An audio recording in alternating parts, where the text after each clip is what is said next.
You'll be amazed at what you see here now, I promise.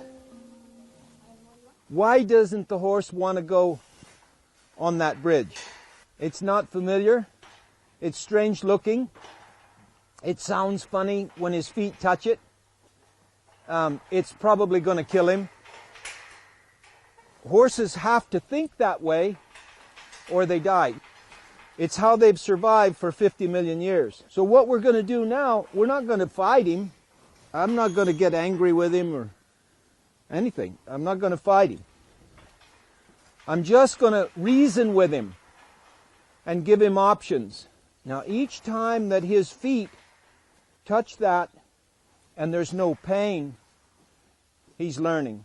Now watch how quickly he'll learn how to walk right over the bridge. Good boy. That's a good boy. Open it again.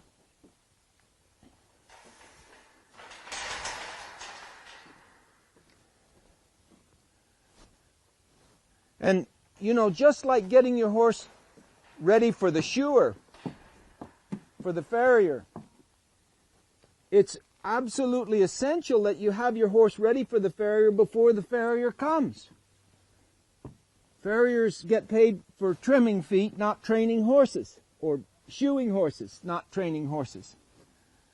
So if you prepare your horse for loading, I had a student doing a demonstration in Sweden. There was a professional trainer there that got very nasty and said, I think this is the stupidest thing I ever saw, because what would happen if you were on the motorway and you didn't have these panels? How would you load your horse? Oh, now, come on. So my instructor was smart enough to say I would have my horse trained to load before I went on the motorway. And if you stop to think about it, what would her option be? It was a lady that said this. Would it be to stand on the side of the motorway whipping the horse on the butt? Like that's what she was recommending to her students. Well, that's crazy. So now, suddenly, the bridge is no problem at all. And as I bring this little guy, who is she or he? Solid gold. A boy. Now I rub him like that and spend some time on that bridge because I want that to be a sweet spot again. That's not a sweet spot. This is a sweet spot. Yeah. So he learns very quickly. And this is just a raw baby now. He's not been anywhere. Okay. So now, boys, you might need some more help because we're going to get rid of these and we're going to put them at the trailer. The critic would say quickly, well, that's stupid, I don't have any panels.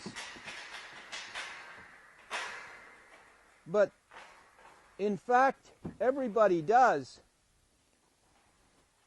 Those of you that can see this corner here of the arena, if you back your trailer in there on a 45-degree angle, then you have the same thing we're going to create with the panels.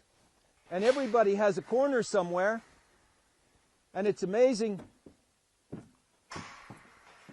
the innovations that you can create.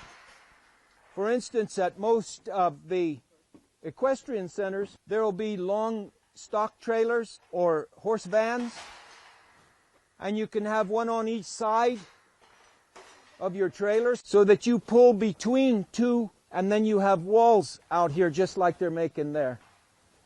And across the back you can take an old gate or something and put on and you can close it off just like we had that. And how long do you need it? What was it, 5 minutes?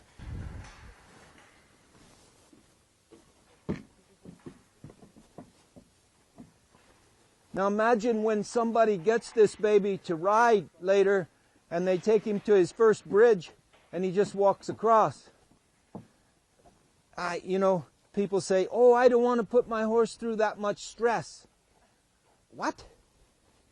it's stressful for them to live with that volatility inside of them all the time. They're looking at everything like it's a killer.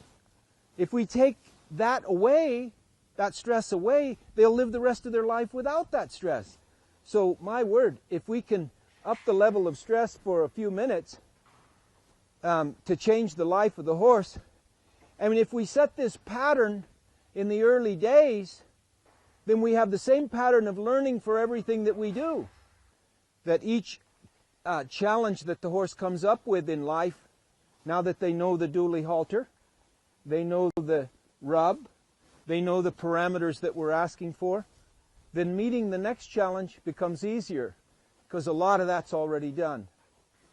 I need you to bring me a tarpaulin.